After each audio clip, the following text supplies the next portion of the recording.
Hello दोस्तों, नमस्कार। मैं बलदेव एक बार फिर से स्वागत करता हूं आप सभी का अपने यूट्यूब चैनल पर। उत्तर प्रदेश में ओम प्रकाश राजभर की राजनीति इस समय खतरे में है। ओम प्रकाश राजभर की राजनीति 2027 तक खात्मे की ओर चली जाएगी। ऐसा मैं क्यों कह रहा हूं? अभी मैं आपको प्रूफ के साथ दिखाता हूं कि ओम प्रकाश राजभर की राजनीति बीजेपी आने वाले चुनाव 2027 में इनको इस तरीके से पटकनी देगी कि ओम प्रकाश राजभर भी याद रखेंगे। ओम प्रकाश राजभर को लेकर इस समय चर्चा तेज है क्योंकि बिहार का चुनाव है। बिहार के चुनाव में ओम प्रकाश राजभर को एनडीए से एक भी सीट नहीं मिली। हालांकि वो उत्तर प्रदेश की राजनीति करते हैं, उत्तर प्रदेश के रहने वाले हैं।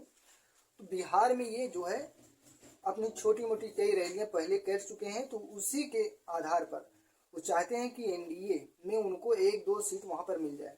हालांकि ये 5 सीटों की मांग करते हैं, लेकिन एक दो सीटें वहां पे इनको मिल जाए। लेकिन एनडीए ने एक भी सीट नहीं दी। हालांकि वहां बिहार में 5 पार्टियों का एक गठबंधन है, एनडीए का 5 पार्टियों का गठबंधन है। तो अब जो है ओम प्रकाश राजभर का ये कहना है कि हम जो है बिहार में अकेले चुनाव लड़ेंगे। उससे पहले आप ये समझ लीजिए कि ओम प्रकाश राजभर की राजनीति क्यों खतरे में है। 2027 में इनकी राजनीति को बीजेपी खत्म कर देगी। कहानी सुनिए बिहार की। बिहार में मुकेश साहनी पीआईपी पार्टी के वो जो है प्रमुख हैं, उनको बीजेपी ने 2015 के चुनाव में टिकट नहीं दिया। उनको जो है कई सीटें मिली, लगभग 10 सीटें मिली। अब उसमें से जो है मुकेश साहनी के 4 विधायक जीत के आए और मुकेश साहनी खुद चुनाव हार गए। जब मुकेश साहनी विधायकी का चुनाव हार गए तो बीजेपी ने उनको एमएलसी बनाया। एमएलसी बना के उनको कैबिनेट मंत्री बनाया बिहार का।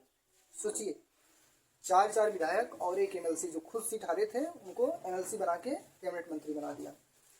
अब जब 2022 का चुनाव आता है उत्तर प्रदेश का, तो मुकेश साहनी बिहार के रहने वाले हैं, उनके पास 4 विधायक हैं और खुद वो एमएलसी हैं, कैबिनेट मंत्री बने हैं।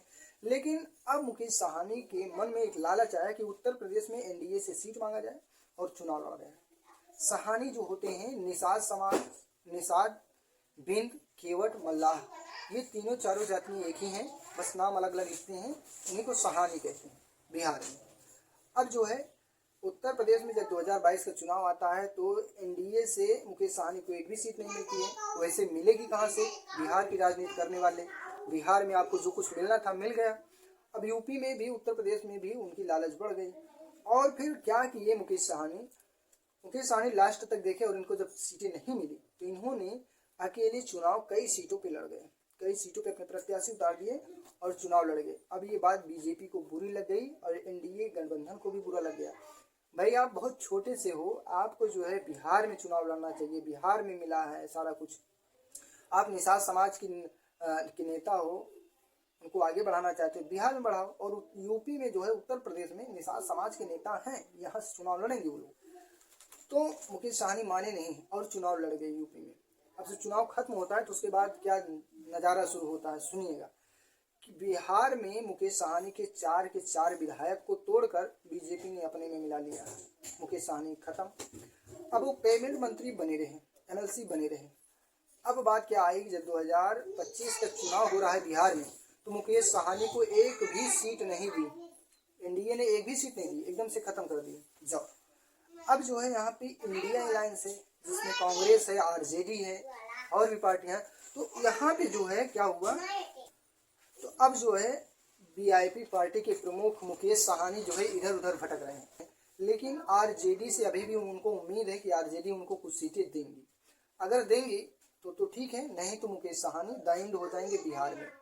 इसका होने का जो मेन कारण है वो उत्तर प्रदेश में जबरन चुनाव लड़ गए। भाई, बिहार के रहने वाले हो, आपको बीजेपी ने बहुत कुछ दिया था, एनडीए ने आपको बहुत कुछ दिया था। आप चुनाव हार गए, आपको एमएलसी बना के कैबिनेट मंत्री बना दिए, 4 विधायक आपके पार्टी से थे। और क्या चाहिए? छोटा मुंह बड़ी बात, पता नहीं कितना और इनको चाहिए था। वही कहानी जो है ओम प्रकाश राजभर कर रहे हैं। ओम प्रकाश राजभर के पार्टी में विधायक गिने चुने हैं, 4 विधायक हैं इनके। बाकी जो विधायक हैं वो समाजवादी पार्टी के हैं, ठीक है। इनके पास विधायक नहीं है, 6 विधायक कुल हैं और उसी में इनको कैबिनेट मंत्री बना दिया गया। अब ये क्या है, वही भौकाल बनाने के चक्कर में बिहार में जा रहे हैं चुनाव लड़ने और ऐलान कर दिए हैं कि हम अकेले चुनाव लड़ेंगे अगर सीटें नहीं मिली। सीटें तो नहीं मिलेगी निश्चित है, क्योंकि सीटें जो बटनी थी एनडीए में बढ़ गई है। अब जो है इनका कहना है कि प्रेमचंद प्रजापति के साथ में इनकी भागीदारी पी पार्टी के साथ में और भारतीय सुहेलदेव पार्टी के साथ। और ओवैसी से भी बात चल रही है। हालांकि ओवैसी अपने प्रत्याशियों के नाम की घोषणा लगातार कर रहे हैं, उनको जिस जिस सीट पर चुनाव लड़ाना है। अगर सुहेल देव और भागीदारी पार्टी दोनों मिलकर लड़ेगी तो 1000, 2000, 4000, 5000 वोट पा सकती है, जहाँ पे प्रजापति और राजभर की बहुल्य क्षेत्र होंगे वहीं पे। बाकी इनकी राजनीति में अब कुछ रहा नहीं। ओम प्रकाश राजभर हो सकता है 2027 के चुनाव तक उत्तर प्रदेश में भी इनको खत्म कर देंगे। तो ओम प्रकाश राजभर का जो ये लालच है ना, एक तो पूरे उत्तर प्रदेश में इनका कोई जनाधार ही नहीं है, उत्तर प्रदेश के एक भी हिस्से में इनका कोई जनाधार नहीं अगर देखा जाए तो। लेकिन अब ये बिहार में चुनाव लड़ना क्यों चाहते हैं, ये साफ सुथरा बता दूं, क्योंकि बिहार में अगर इनको टिकट मिलता तो एक एक टिकट को 5-5, 10-10 करोड़ में, 8-8 करोड़ में बेचते। अगर 5 भी टिकट मिल जाता, 4 भी मिल जाता तो 4-5 से 20, लगभग 15 से 20 करोड़ रुपए आ जाता, वहाँ से पार्टी फंडिंग के लिए काम हो जाता। अगर जब ये शुरुआत होता तो जिला पंचायत सदस्यों से भी ये पैसा लेते, 100% लेते। अगर एक ही जिला पंचायत सदस्य से 2-2, 3-3 लाख लेते तो प्रत्येक जिले में जोड़ डालिए कितने करोड़ रुपए होंगे। तो ये सब राजनीति की जो है, ये लोग समाज के लिए चुनाव नहीं लड़ते हैं, अपने समाज के हक हिस्से लेने के लिए नहीं। पार्टी को मजबूत करेंगे, खुद मजबूत होंगे, बस इससे ज़्यादा कुछ नहीं करते हैं। तो आप लोग ओम प्रकाश राजभर की राजनीति को लेकर क्या सोचते हो? चाहे आप बिहार के हो या आप किसी भी पार्टी के समर्थक हो या आप उत्तर प्रदेश के हो, तो भली भांति जानते होंगे ओम प्रकाश राजभर।